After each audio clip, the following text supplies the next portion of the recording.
e antes do return. E aí colar na própria estrutura lá do URI, porque ele já abre para você, né, o main, as chaves, e já traz o return 0 lá no final. Então, copiar só esse miolo que fica entre a abertura do main e o return. Às vezes ajuda um pouquinho, não sei se tanto, mas...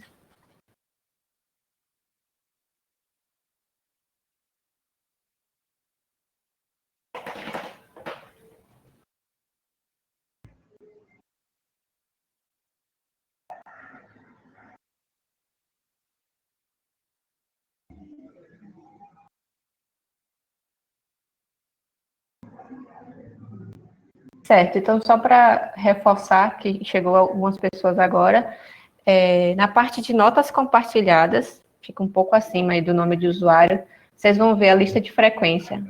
Aí quem não assinou ainda, coloca lá o nome completo, por favor. Eu vi aqui que nós temos 15 pessoas, porque 3 somos eu, Iago e Vinícius, né? Então 15 pessoas, 10 assinaram até o momento, então os que não fizeram isso ainda, façam lá. E agora eu vou iniciar aqui a gravação, tá? E aí você já pode começar.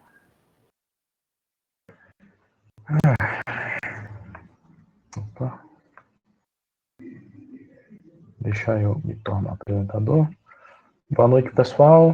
Quanto tempo? Foi uma semana, mas pareceu um mês, pelo menos para mim. Aí a gente vai fazer aquele esqueminha clássico, dar uma olhada no assunto anterior e em seguida apresentar um novo assunto. Deixa eu ver se o slide está sendo compartilhado.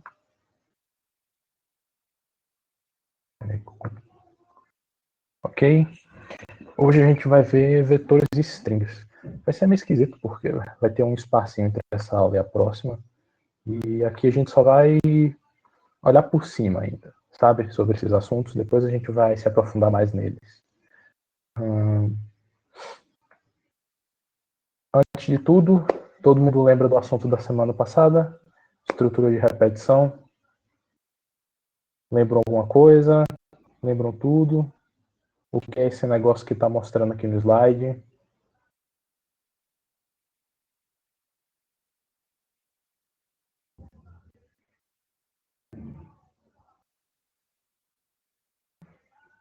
Ok, vou encarar esse silêncio.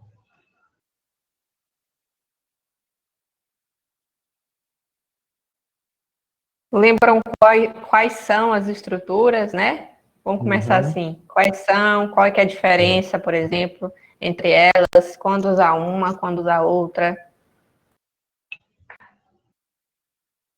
Seria a estrutura de um for, por exemplo, do Orleans. Você está com as nomenclaturas certas, mas vamos ver o que cada uma delas faz. Primeiro, o que é uma estrutura de repetição, de novo? É uma estrutura que você vai utilizar para repetir um bloco de instruções no seu código, certo? Aí, no slide aqui, a gente está vendo um diagrama explicando a lógica disso, da estrutura do tipo while. While significa enquanto. Então, pelo que está aqui na imagem, ele vai receber alguma coisa da instrução anterior, do que veio antes da estrutura de repetição, vai conferir se a expressão é verdadeira, ou seja, vai ver se a instrução anterior forneceu um dado que vai deixar ele entrar no bloco de instruções. Aí, se a expressão for verdadeira, ela vai entrar no loop, realizar o bloco de instruções dentro do loop e vai sair. Aí, depois de sair, vai conferir de novo se a expressão é verdadeira. Aí, enquanto a expressão for verdadeira, ele vai continuar entrando e executando esse bloco de instruções. Certo? Então, perceberam a ordem aí? Lembrem que isso é importante, que tá verificando se a expressão é verdadeira antes de executar alguma coisa no bloco de instruções. E aqui já é diferente. Essa outra estrutura de repetição é a do while, que é faça enquanto. E Já deu para perceber a diferença no diagrama, que no do while o bloco de instruções ele é executado e depois a expressão, depois que você confere se a expressão é verdadeira. Ou seja, na estrutura de repetição do while, você vai executar o bloco de instruções pelo menos uma vez. Que não é o caso aqui. Opa, página errada. Aqui, se o valor da instrução ele chegar no bloco que vai conferir e a expressão não for verdadeira, continua o código. Não vai executar o bloco de instruções ali e tchau. Já aqui é diferente. O bloco de instruções vai ser executado uma vez antes de conferir se a expressão for verdadeira. Aí, se ela for, vai fazer aquele loopzinho. Se ela não for, parte para a próxima. Estão conseguindo seguir? Vou acompanhar?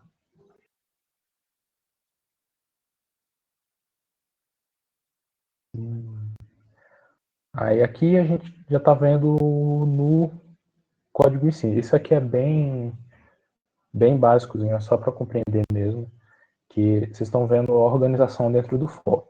Que o for ele vai ter uma variável de controle inicial, uma variável de controle final e o contador. E esse contador mais é para alterar o valor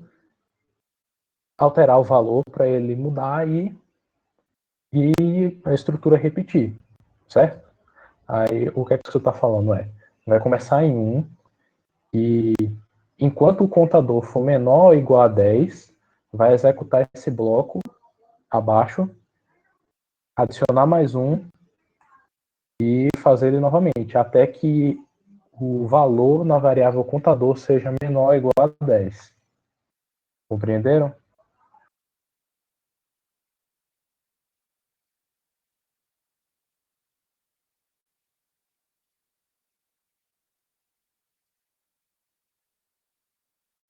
Lembrando, pessoal, que uma das principais diferenças entre a gente escolher utilizar o while ou o for é aquilo que a gente discutiu na última aula, né? O for, às vezes, é mais utilizado quando a gente sabe quantas interações, ou seja, quantas repetições a gente quer fazer naquele código. Então, por exemplo, se eu tenho um problema que some para mim o valor de 20 notas. Então, eu sei que eu vou ter 20 notas. Esse número de interações é conhecido. Esse é um problema clássico que faz a gente utilizar o for. Já o while, a gente usa quando a gente não sabe quantas interações, quantas repetições vão acontecer, mas a gente sabe qual é a condição. Então, se eu sei que eu quero deixar meu programa executando enquanto o valor não atingir 100. Então, eu não seto previamente quantas vezes ele vai repetir, mas eu sei que ele vai repetir enquanto o valor não atingir 100. Essa seria a diferença entre as duas estruturas, né? E como o Iago pontuou aí, no caso do while, é quando eu quero garantir que pelo menos uma vez aquele bloco vai ser executado. Então, eu executo ele pelo menos uma vez e depois verifico se ele vai continuar sendo executado ou não. Uhum. Certo. Aí, uma introduçãozinha antes de a gente entrar no assunto, que é a introdução a variáveis compostas. São estruturas de tamanho definido, ou tamanho pré-definido, perdão, estou me confundindo aqui. São estruturas que permitem a gente agrupar várias informações dentro de uma mesma variável, certo? Aí tem dois tipos, estáticas, que a gente vai definir o tamanho antes, e dinâmicas, que não tem uma limitação. A gente vai ver isso daqui a pouco. Podem ser homogêneas ou heterogêneas. Então, elas podem armazenar só valores do mesmo tipo, ou podem armazenar valores de tipos diferentes. Aí, começando aqui. A palavra array. O termo array é meio que... Como é a palavra? Está na ponta da minha língua. E, pessoal, que eu estou um pouquinho enferrujado depois dessa semana, viu?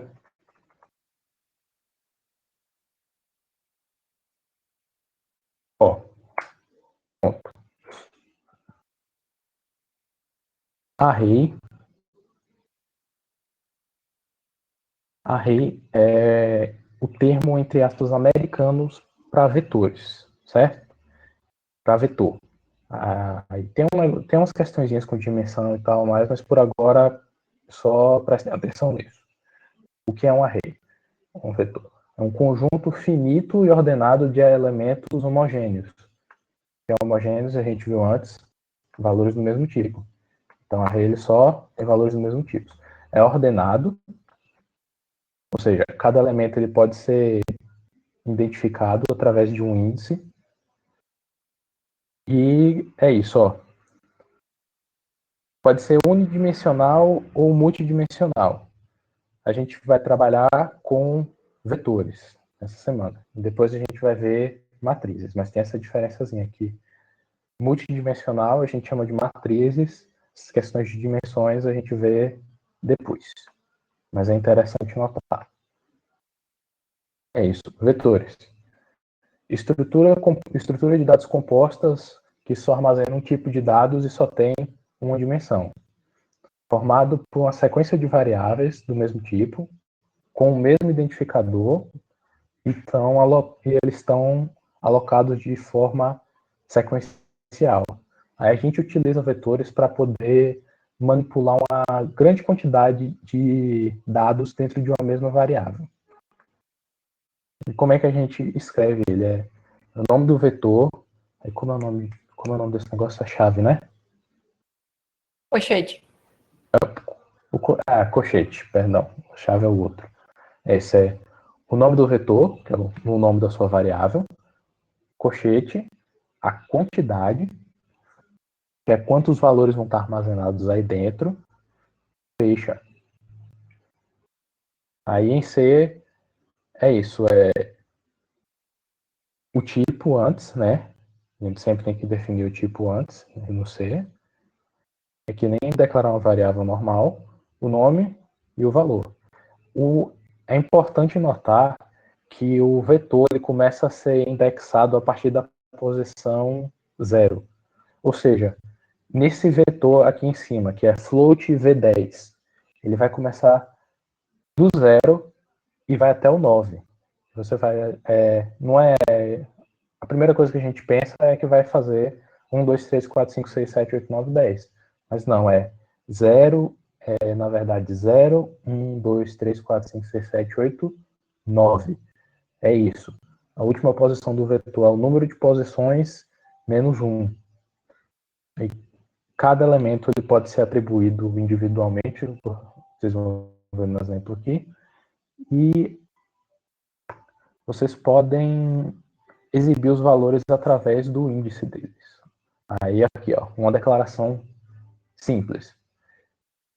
Int números 5, vai ter 5 valores dentro desse vetor, aí abriu ali, colocou os valores, chave, pronto. Aí se a gente quiser acessar um desses números aí dentro para exibi-los, a gente vai fazer o seguinte. Estão vendo aqui no exemplo? Float valor 5, aí dentro dessa variável float tem esses 5 valores, e cada uma delas está atribuído um número, certo? Deixa eu só voltar um pouquinho, Iago. Então, só reforçando, pessoal, essa questão do índice começar em 0 é muito importante de lembrar, porque às vezes a gente pode cometer o erro de estar acessando o elemento errado do nosso vetor. Então, por exemplo, se a gente está criando, como o exemplo que o Iago mostrou aí, a nossa variável números tem 5 itens, no caso vai de 0, 1, 2, 3 e 4. Se eu criar um for para percorrer esse vetor, eu tenho que fazer um for que vai de 0 a 4. Se eu fizer um for, por exemplo, que vai de 1 a 5, eu vou perder um dos elementos do meu vetor, que é o vetor com índice 0, tá? Então, só destacando a importância de vocês lembrarem isso. Sírio, é aqui no chat mesmo, tá? Notas compartilhadas, aqui no ambiente mesmo. Acima do nome dos usuários, você clica e só preenche o seu nome lá. Iago, pode continuar. Certo. Voltando ao exemplo aqui, Cada um desses valores ele está indexado a um número na ordem sequencial. Então, o que vai estar na posição 0 é o 17, o que vai estar na posição 1 é o 54, o que vai estar na posição 2 é o terceiro número, o que vai estar na posição 3 é o quarto número. Estão conseguindo compreender? Daqui até eu me bagunço aqui às vezes, porque esse assunto me doeu para aprender. Então, se tiverem alguma dúvida, falem. É muito importante isso daqui. Reforçando só uma outra coisa que Iago também falou, a questão dele ser homogêneo, né? Então, a gente está criando aí na tela uma variável, só que é uma variável do tipo vetor, né? Então, é uma variável chamada valor, que é um vetor do tipo float. Então, significa que eu quero armazenar 5 valores que são do tipo float, tá? Então, tem que lembrar isso também. Se eu estou criando um vetor do tipo float, é porque eu quero armazenar ali dentro um conjunto de valores que seja desse mesmo tipo, tá? Se eu fosse criar um int valor, no caso, seriam 5 valores inteiros. Isso vale para os outros tipos primitivos que nós vemos também. Double e assim vai. Char. Ok? Aí são umas regrinhas que tem que mencionar. Se você iniciar um valor, se você iniciar um vetor com 5 valores e só declarar 3, os valores não inicializados, por padrão, eles vão ser 0. Então aqui, int valores 5, só que eu só coloquei 3 números dentro dele. Seria a mesma coisa do declarar int valores 5, os 3 valores e 2 zeros. Porque esses espaços vazios que eu não declaro, que eu não coloquei um valor para eles por padrão vão ser 0. Aí tem o oposto, que é, e se eu inicializar um vetor sem especificar a quantidade de elementos? Aí, nesse caso, o compilador ele vai fazer a contagem dos itens lá dentro e vai determinar o tamanho do vetor automaticamente. Bom lembrar esses dois, os dois têm seus usos, certo? Compreenderam essas regrinhas básicas dos vetores? O Bruno pediu para explicar o percent.1f no print, mas eu queria jogar a pergunta para vocês. Alguém ainda não consegue identificar o que significa esse %1f aí no printf que Iago trouxe na apresentação? Ela já respondeu. Exatamente. Isso, o Bruno já usou isso. Exato. Então ele está formatando para que o valor, que é do tipo float, né, mostre apenas uma casa decimal após. Para você limitar o número de caracteres após a vírgula. Mas a observação foi boa, Bruno. Eu só joguei para ver se a galera estava lembrando o que significava também.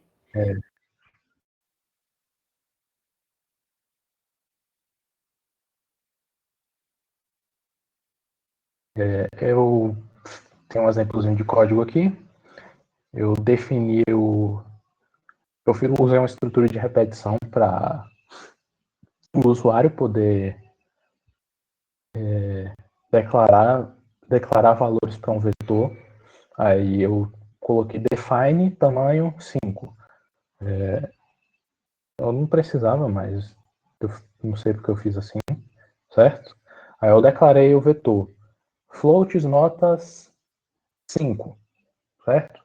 E tem um int para ser o contador do for. Aí for começa em 0, e enquanto for menor que o tamanho, adiciona ou repete. Assim. Peraí, que o nariz está entupido, eu tenho que soltar um espirro.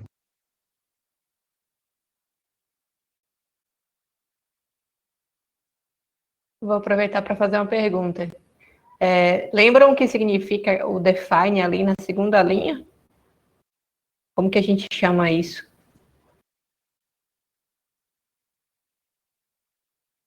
Tamanho seria o quê na linguagem em si, então? Boa. Nilson falou, então é uma constante, né?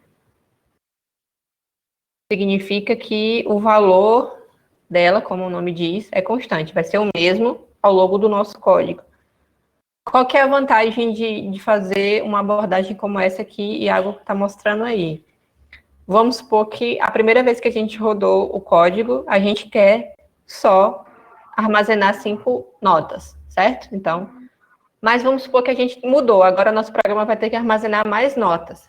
Então, agora, ao invés de 5, eu tenho que armazenar 100 notas. Qual que é a vantagem de fazer como ele mostrou aí? Eu só vou precisar alterar uma única linha de código, que é qual a linha?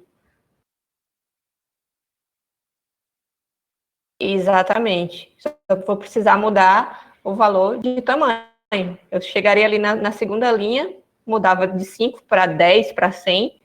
E aí, como eu estou usando ela ao longo do resto do meu código, todos vão sofrer essa alteração.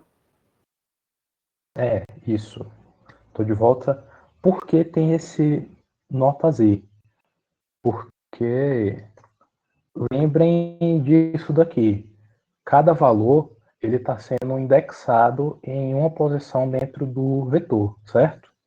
Então, quando a gente está passando indo para a próxima repetição, a gente também tem que passar o vetor para o valor ser adicionado na próxima posição do vetor, certo? É por isso que... Desculpa, só uma pergunta do Robert que foi antes dessa do Nilson, que é qual que é a diferença de usar int main ou usar só main?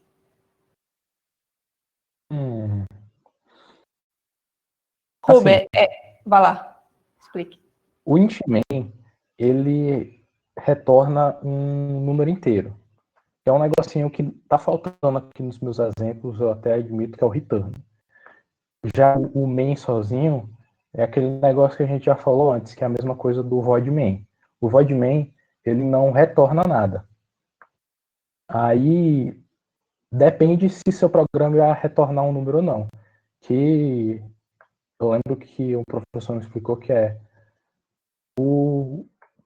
isso vai representar se o seu programa vai rodar ou não, ou vai rodar, ou se ele está rodando, certo? Que aí um int main, se ele retornar um zero, ele vai indicar que o programa foi bem sucedido, entendeu?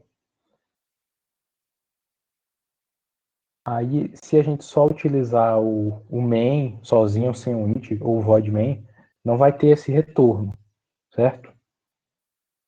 Isso, aí que vai ficar um pouco mais claro quando a gente estudar sobre função, porque a gente vai ver que o main é uma função, né? É a função principal do código da gente, e aí as funções, a gente vai ver mais na frente, elas têm um tipo de retorno, que aí pode ser inteiro, pode ser void, pode ser outros tipos também.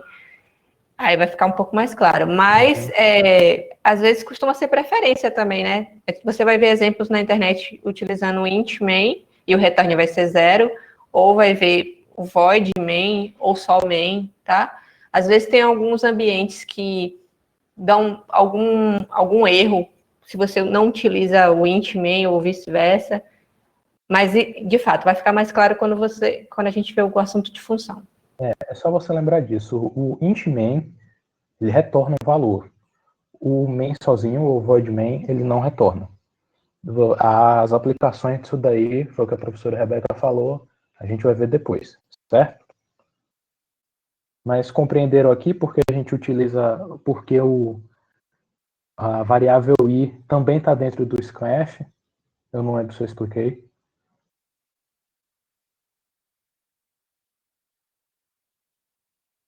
É só para recapitular, é porque não tem só que passar o for para o próximo, tem que passar a posição do vetor para a próxima também, porque cada número ele está em uma posição do vetor. Então, como a gente quer adicionar 5 números, são 5 posições, aí passou o número para a posição 0, tem que passar o vetor para o próximo também. Imagine o vetor como se fosse uma caixa maior que vai ter várias caixinhas dentro. Então, no caso, a gente tem que preencher o valor de cada caixinha menor, certo? Que é o que ele está fazendo ali ao fazer o scanf específico na posição I. E aí, essa posição I vai estar vindo do nosso for, né? Vai começar no 0, já que o for começa no 0, e está indo aí de I menor que o tamanho, que no nosso caso é 5. Então, ela vai rodar, o nosso for vai rodar 0, 1, 2, 3 e 4, né? Ele não vai rodar os 5 porque nossa condição é o quê? Menor que 5. Não está menor igual, está menor que 5. Então, ele vai rodar até o 4. Bem apontado, Pro. Lembrem que o vetor ele começa a contar no 0. Então, um vetor 5 ele só vai até o 4. Então, se vocês utilizarem um for para preencher um vetor assim, é menor, não menor igual, certo? Porque o último valor é sempre o tamanho máximo menos 1. A não ser que vocês colocassem tamanho 4, né? Então, menor ou igual. Aí aqui, outro exemplo. Mesma declaração. Você vai digitar os valores para os elementos de uma matriz. Aí o for, ele vai... É isso. Aí, no primeiro for, você vai escrever o número, seu número vai ser guardado, que aí está acontecendo a mesma coisa do exemplo anterior. Adicionou um número em uma posição, passou para a próxima repetição, adiciona no outro e faz isso até satisfazer a condição. E o segundo for é para printar. Tanto deveria ser posição ali, que seria a posição 1 e o número, ou posição 0, e o primeiro número que foi digitado. E repetir isso até que todos os valores fossem exibidos. Isso é o básico de vetores, certo? A gente só está tratando de vetores de uma dimensão essa semana. Conseguiram compreender por que a gente começa com... Porque para preencher um vetor a gente sempre termina com o menor, porque o vetor começa com 0, como é que funcionam as declarações, conseguiram compreender tudo? Tem alguma dúvida? Porque é isso daqui e outro assunto essa semana. Tem alguma dúvida? Hora É da hora das dúvida dúvidas agora. sobre vetores. E como o Iago pontuou, essa estrutura que está sendo mostrada aí agora é bem básica para a forma de leitura e exibição do conteúdo de um vetor, né? É muito comum a gente usar um vetor dentro de uma estrutura de repetição para que ela permita que a gente percorra todo o conteúdo desse vetor. Item a item, mas ainda assim percorrendo cada um desses itens, certo? E é isso que está mostrando o código aí da tela. Percebam que foi criado um vetor chamado matriz, mas que na criação a gente não fez atribuição de nada, a gente só disse que é um vetor de 3 itens, 3 elementos, certo? E aí nesse primeiro for, é um for que tá iterando 3 vezes para poder preencher esse vetor da gente, item a item. Então, o item na posição 0, o item na posição 1 e o item na posição 2, ou seja, 3 elementos. O segundo for, por sua vez, está iterando de novo, de 0 até 3, mas agora, dessa vez, mostrando o conteúdo que foi armazenado no nosso vetor, que foi salvo no nosso vetor. Dúvidas?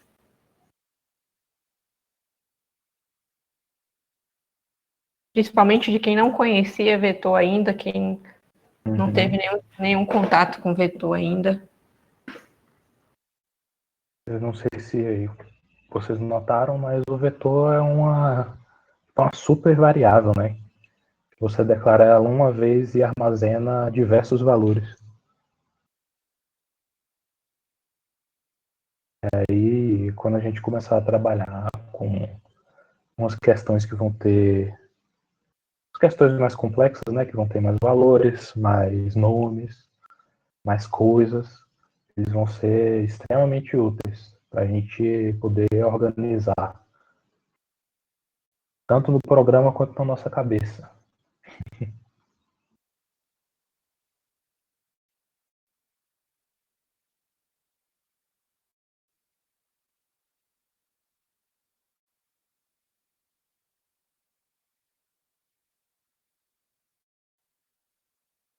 Eles são muito úteis também toda vez que a gente quer armazenar vários valores sobre alguma coisa. Então, uns exemplos clássicos que vocês vão ver se procurarem problemas no URI lá ou na internet afora é, por exemplo, notas, né? Eu tenho que, para cada aluno, eu armazeno 4 notas. Então, eu poderia fazer isso utilizando um vetor. A Crislane pergunta sobre estrutura. Por que alguns usavam Couch? Crislane, provavelmente você está vendo vídeos sobre a linguagem C++. É isso. A gente está trabalhando com C, puro. Esse negócio de Couch, traço, ou linha, é C++.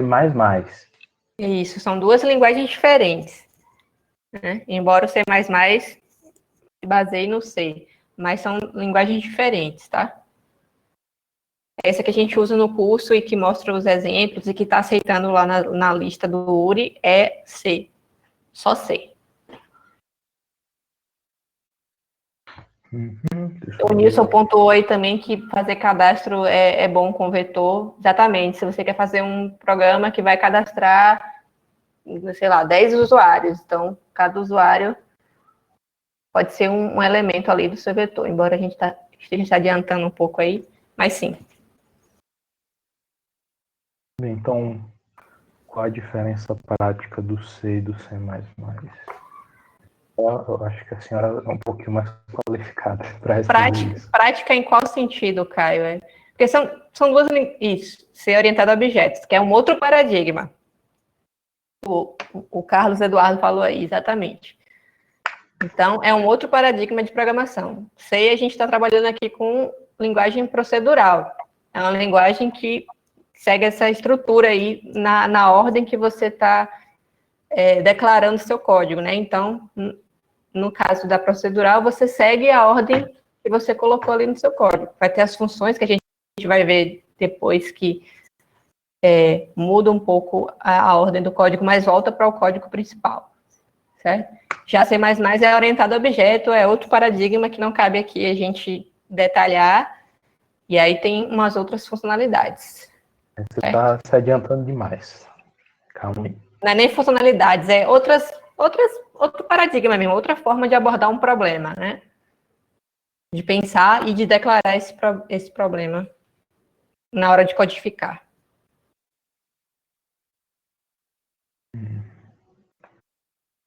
Ok, podemos prosseguir?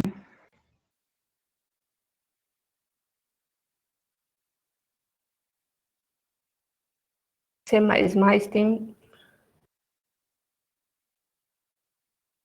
Não sei afirmar com certeza essa daí. Mas é mais novo que o C. Na verdade, se a gente for olhar, a maioria das linguagens que existem hoje em dia, elas meio que derivam do C, né? O C é meio que a mãezona dessas linguagens mais próximas da linguagem que a gente fala, né? Sem ser linguagem de máquina, mas da linguagem mais alto nível. Então, praticamente todas, se não todas, elas herdam muito do C. O C. Por isso que eu ser primeiro. Exatamente, porque a base que a gente tem com o C ajuda a gente com todas as demais. E o C, ela fica no intermediário também. Enquanto a gente consegue uns comandos bem de alto nível, e quando eu falo alto nível, tá mais próximo da gente codificar do jeito que a gente fala, entre aspas, né? A C permite você manipular também mais perto a linguagem de máquina, que aí é um assunto que a gente vai ver mais para frente, mais lá no final do curso, com questão de memória e tal, que isso é possível com C e às vezes não é possível com a linguagem mais alto nível, como, por exemplo, Python ou outras linguagens aí. É isso. Então, o nome é parecido porque o C++ é um derivado do C, mas eles são completamente diferentes em propósito, certo? E agora a gente vai ver strings. Perdão. Deixa eu ver o que o Nilson está digitando antes. Como é que é a pergunta?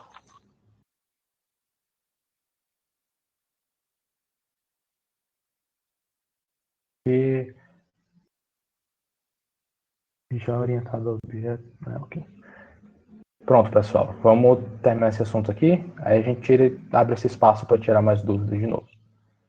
Strings é outro assunto que a gente vai ver hoje. O que eles são? São uma sequência e um conjunto de caracteres diversos representados entre aspas. A gente já utilizou isso, vocês já conhecem, né? Que é você abrir as aspasinhas, escrever o que você precisa e fechar. Aí, o que a gente vai introduzir agora são a biblioteca string.h e algumas funções dela. A gente está expandindo essa funcionalidade do string, certo? Mas o string já é algo que somos familiares, serve para você escrever uma sequência de caracteres na tela. Algumas regras e sintaxes para utilizar em funções da biblioteca string. É isso. Nesse caso, é necessário criar um vetor do tipo char. Esse caractere nulo, que é traço O, ele é utilizado para mostrar o fim da string e também, isso daqui já é o contrário, ó, o tamanho do seu vetor string, ele tem que ter um número a mais para o traço O, certo? Iago, se eu só corrigir que seria o _0, tá? Não é É O, zero. é 0. Desculpa. Eu admito que eu chutei porque eu me confundi na hora. Foi muito parecido. Mas é isso. O jeito que a gente atribui valores é do mesmo jeito que a gente fez nos vetores, certo? A sintaxe também é a mesma. Só que nesse caso aqui, tipo, é só char, nome da variável, abre o colchete, o tamanho que você quer, fecha, ponto e aspas. Aí só, eu estou declarando uma string de 20 caracteres. O tamanho dela vai ser 21, porque tem que ter o espaço a mais para o caractere nulo, certo?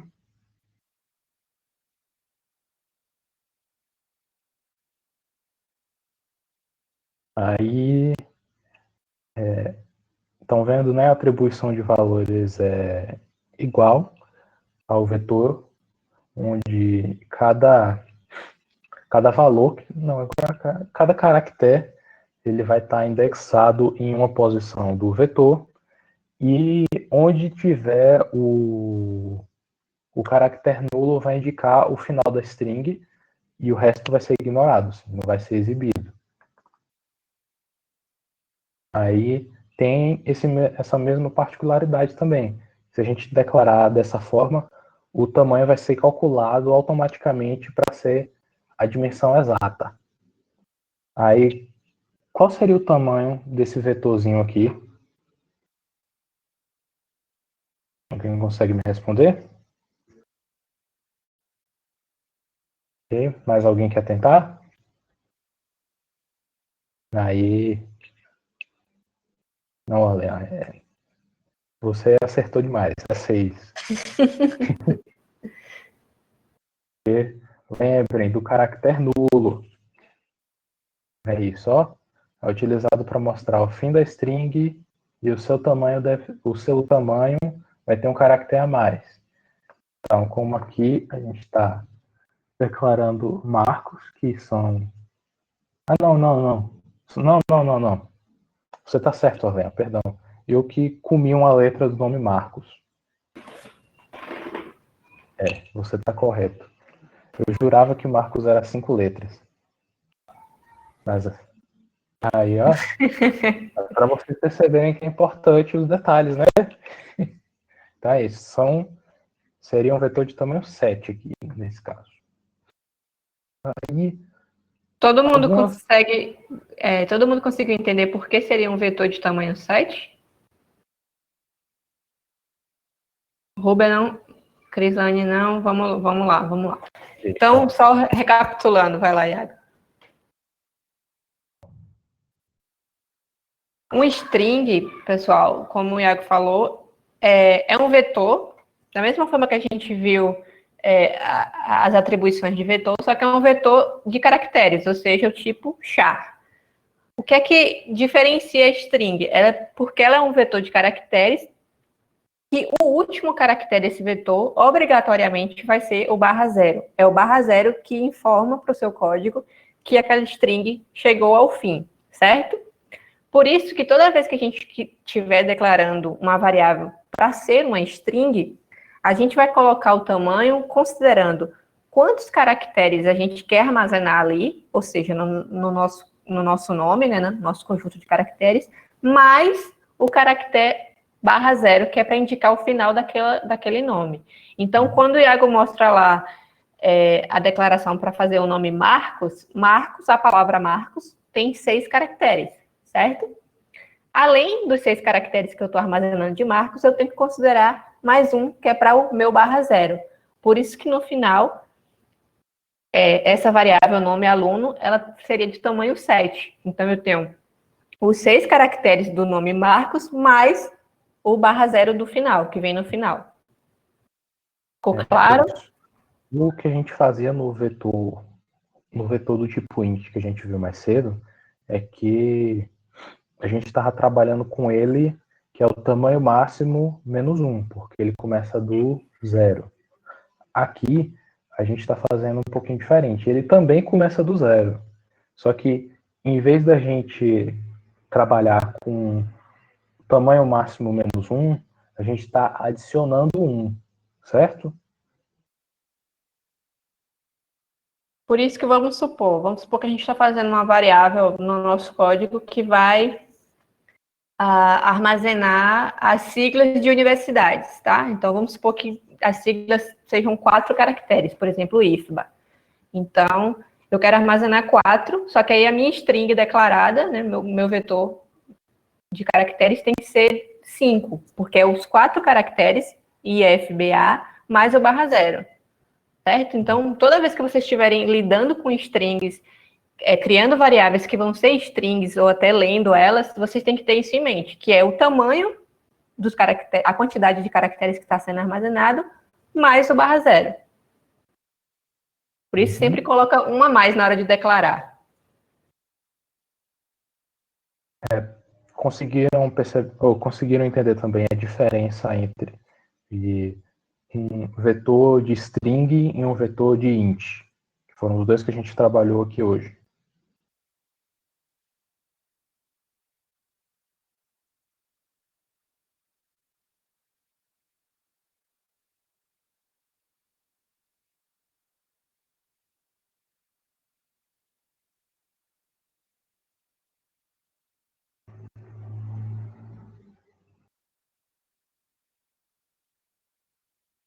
Mas se começo no 0, a palavra IFBA não deveria ser 4?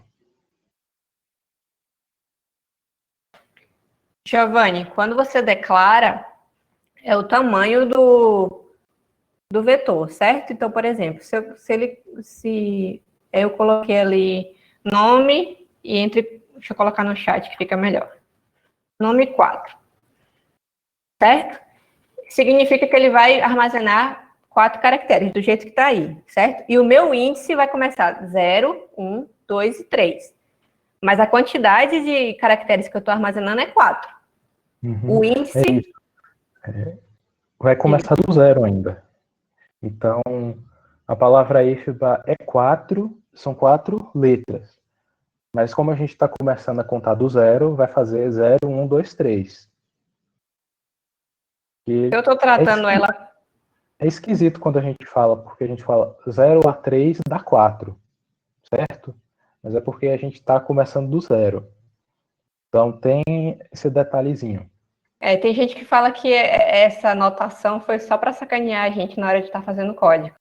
Porque a nossa mente tende a pensar, a começar a contar a partir do 1, né? Isso aí vai dar uma dor de cabeça para vocês, porque no começo realmente a gente faz muito erro por pensar que está começando no 1. Mas tem que lembrar que o índice para acessar começa no 0. Mas quando eu coloco ali nome entre colchetes 4, significa que a minha variável ela vai armazenar 4 caracteres. O que a gente chama atenção para a string é que, além dos caracteres que eu quero armazenar, eu tenho que considerar que o /0 vem no final. Então, por isso que se eu queria armazenar IFBA, seria, no caso, o nome 5, porque 4 caracteres do que eu estou armazenando, IFBA, mais o /0 no final, certo?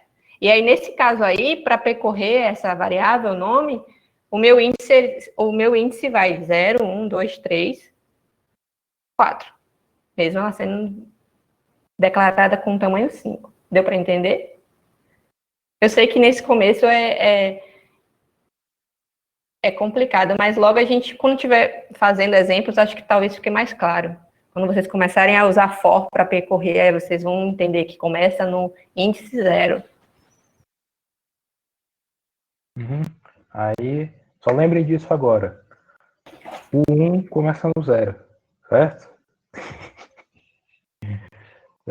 Ok, sério. Agora, a contagem começa do 0. Então, seguindo o exemplo do IFBA, mesmo que seja 4 letras, vai começar a contar do 0, então só vai 0, 1, 2, 3, que dá 4.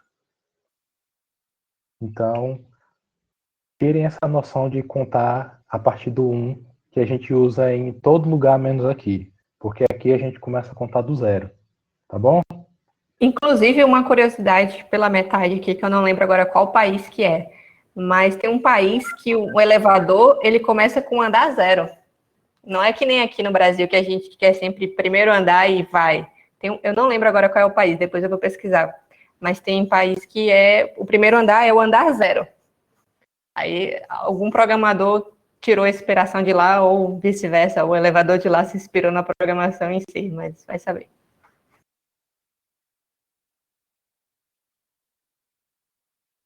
Aí aqui, só remoendo, né, função scanf que a gente utilizou, mas agora bora ficar um pouquinho técnico. A gente utiliza a máscara de %S, que é para Inclusive, teve um exemplo que o Iago apresentou nas aulas passadas que tinha o %S e alguém perguntou o que era. Agora está sendo explicado aí. É isso. Ela faz a leitura até o primeiro espaço informado e um problema dela é com a capacidade máxima da string, porque você pode só continuar escrevendo. E se passar da capacidade máxima, aí dá problemas. É por isso que, utilizando a biblioteca string.h, a gente tem esses outros tipos de função para pegar essa informação que está sendo digitada. Tem a função gets, que ela já permite a leitura de espaços. Então, a gente declarar o nome aluno, espaço, não sei o que, espaço. O gets, ele vai ler esses espaços e passar, ele vai armazenar do jeito que foi declarado. E a função fgets, ela faz a mesma coisa do gets, só que ela limita a quantidade máxima de caracteres a ser lidas. Aí a aplicação desses daí depende do que você está pedindo, para onde você está utilizando ele, certo? Mas isso aqui são só umas opções de funções de entrada de dados além do scanf. Uma observação importante que o Iago coloca ali, que no caso do scanf, usando o %S, né, ele só vai ler até o primeiro espaço. Então, por exemplo, se eu tenho uma variável que eu queria armazenar o nome completo de vocês, então meu nome completo, Rebeca, espaço Barros. Se eu usar scanf, se eu usar o scanf, tá certo? ele vai ler só Rebeca. E aí o que vier depois do espaço é ignorado ou pode acabar sendo jogado para uma outra variável do tipo string que você tenha no seu código, dependendo de como está o código. Mas então, se eu quero lidar com, por exemplo, texto, eu quero fazer um bloquinho de notas lá no meu programa que vai armazenar um texto mesmo, vários parágrafos. Então, não é ideal utilizar o scanf, porque ele vai ler até o usuário digitar um espaço ou digitar um enter, tá? Aí os exemplos vão estar na ordem, então. Primeiro exemplo de scanf, segundo de gets, terceiro de fgets. Aí a sintaxe do scanf a gente é familiar, não é? É o que a gente estava utilizando até agora. Aí, na do gets, a gente já não precisa mais da declaração do %s, perceberam? Mas aí não vai ter um limite do que o usuário pode escrever. Então, isso pode trazer uns complicaçõezinhas. E o fgets, a declaração é um pouquinho diferente. Que você está indicando aonde vai ser armazenado, o tamanho básico e esse stdin. Tem uma tabelazinha que vai mostrar ele daqui a pouco, certo? Só para ficar claro, é a questão do fgets, né? Então, é uma função que a gente vai informar a variável onde está sendo armazenado, nesse caso o nome, a quantidade máxima de caracteres, que nesse caso é 14, e também a gente está informando de onde que está vindo esses caracteres, qual é a entrada. E stdin é teclado, tá? Uhum. Que é o dispositivo padrão, teclado. Aí eu lembro que se a gente for utilizar se por alguma razão você for utilizar vídeo, um dispositivo de saída, você usa o stdout, tem também para dispositivo de saída, certo? Uma funçãozinha bem interessante. Mas é isso, stdin é para dizer que vai vir do teclado.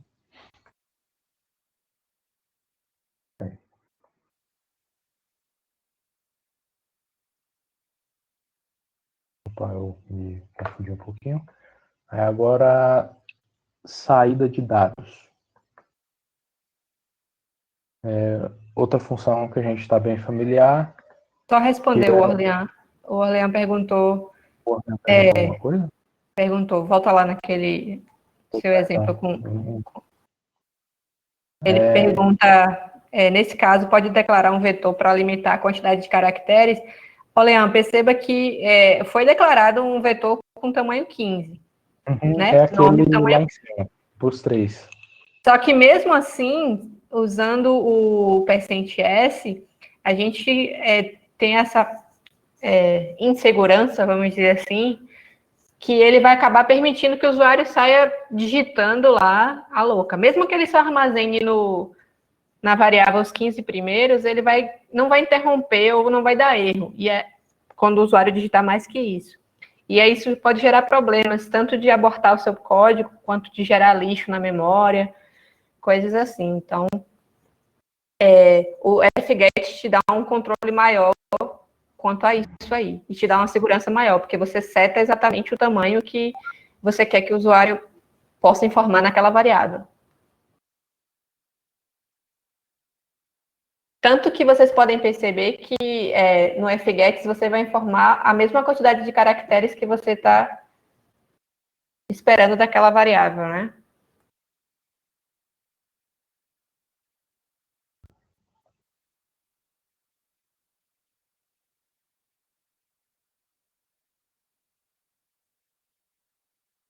Pode prosseguir, Iago.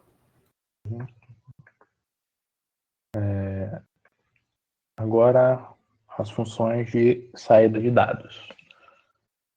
Função printf utiliza a mesma marca do %s para fazer essa mesma. Não utilizo esse daí, foi o meu. A função printf a gente já utilizou ela antes, né?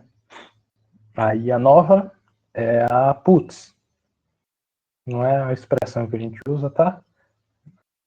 Aí é isso, ela é bem mais simples que o printf, ela não possibilita a formatação de mensagens para o usuário e apenas apresenta o conteúdo de uma variável, certo?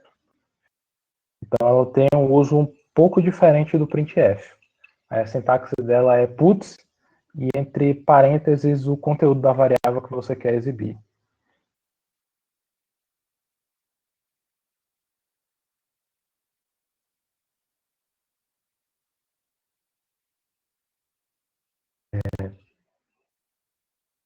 Perdão, eu percebi isso agora, que esse exemplo só não tem nada a ver. Eu acho que eu troquei e coloquei no slide errado o exemplo do puts. Putz, velho.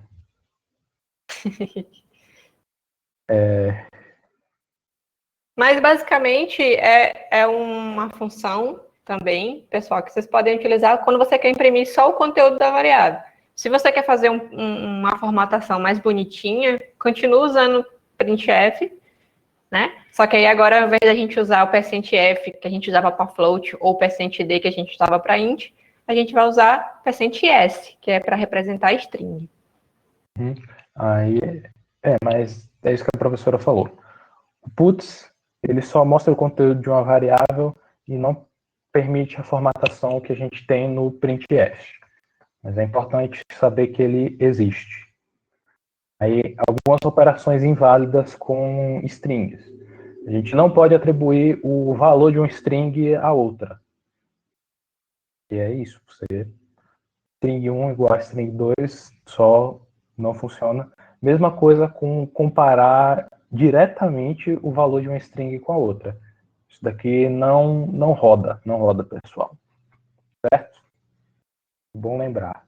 Aí, aqui algumas outras funções, a mais nível de curiosidade, que é string copy. Com essa sintaxe, você pode copiar o conteúdo da string origem para o outra. E aqui, ó, com o string copy, a gente faz algo, a gente já resolve essa operação inválida aqui. Já que, como a gente está copiando o conteúdo, a gente está meio que atribuindo o valor de uma string a outra. Não está atribuindo de forma direta, mas é parecido. Certo?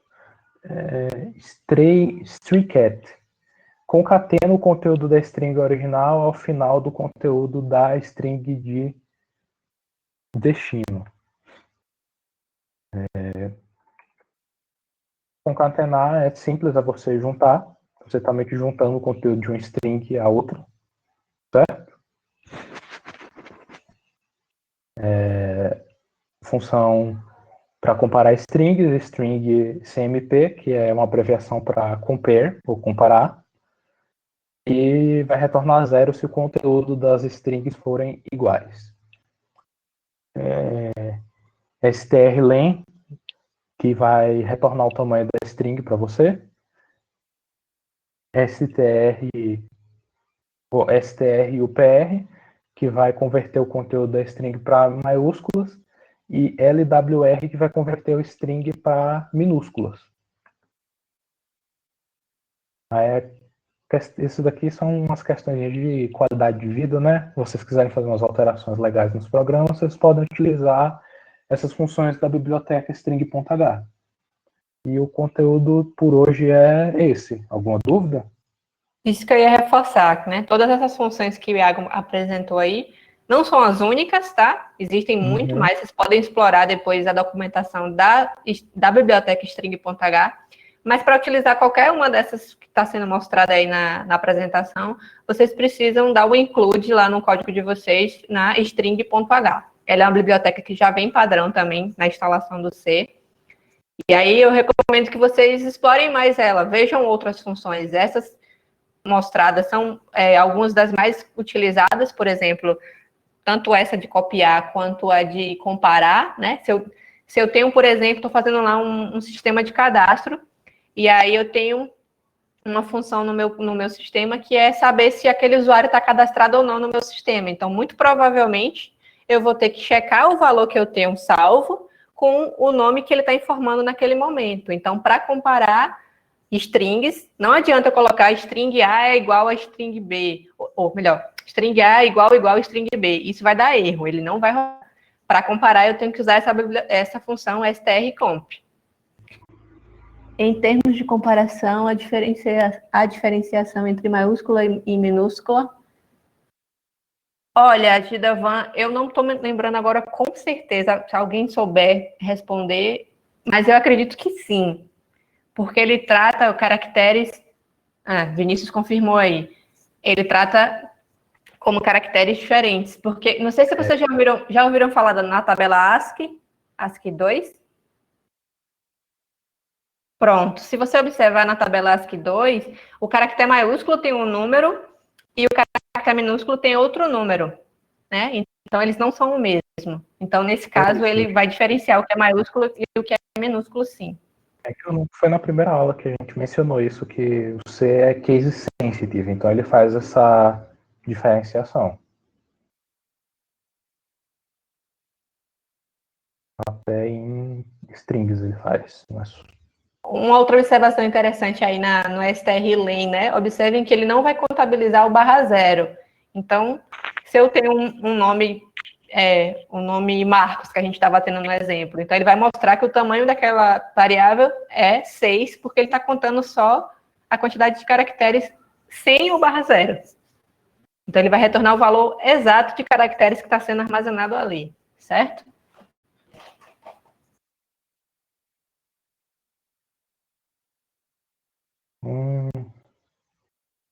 Mais alguma dúvida? Alguma plataforma que vocês podem indicar para dar uma revisada? Tem as aulas gravadas, Wagner, e os slides. Ou você quer algo além disso? Não sei se todos viram, né? Mas só avisando que lá no Moodle também tem um material, um PDF, na verdade, que é um livro que foi disponibilizado de forma gratuita pelos autores dele.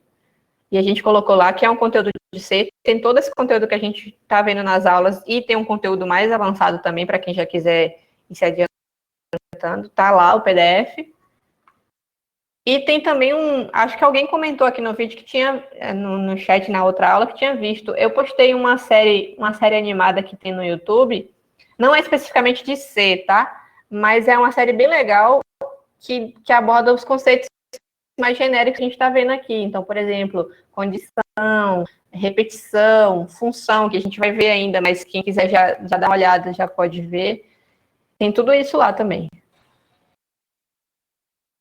Bem legal, né, Círio? Eu, quando descobri, também achei bem bacana.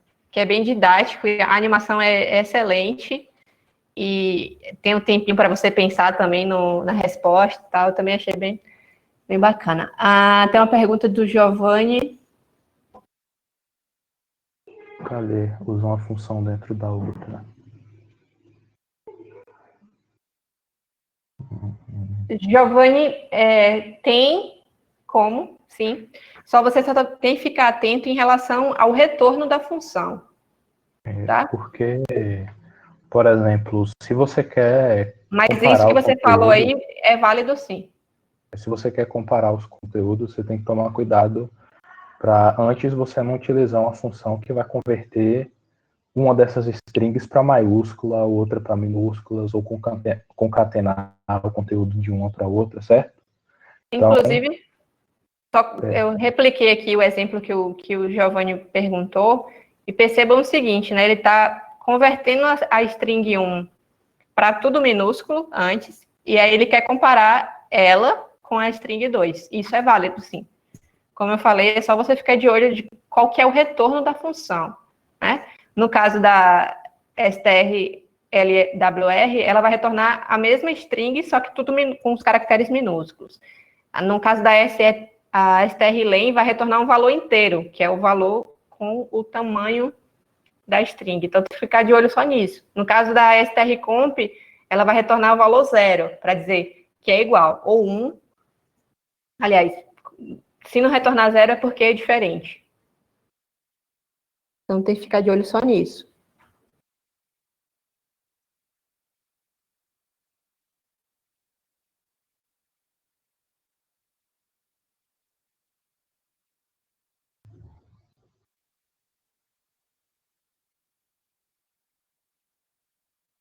Agora a gente já pode passar exercícios que envolvam strings para você.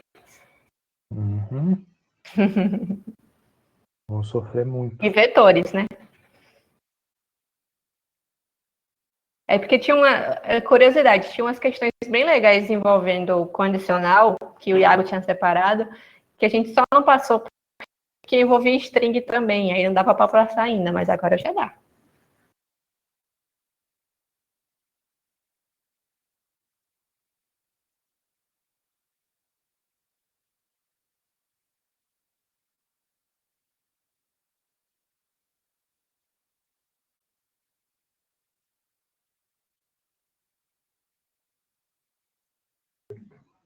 Mas o conteúdo foi junto, Orlean.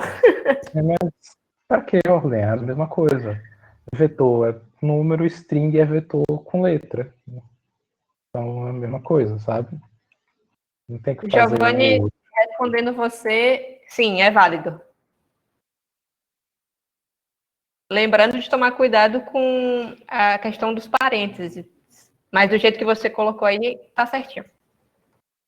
Uhum. Falta alguma coisa?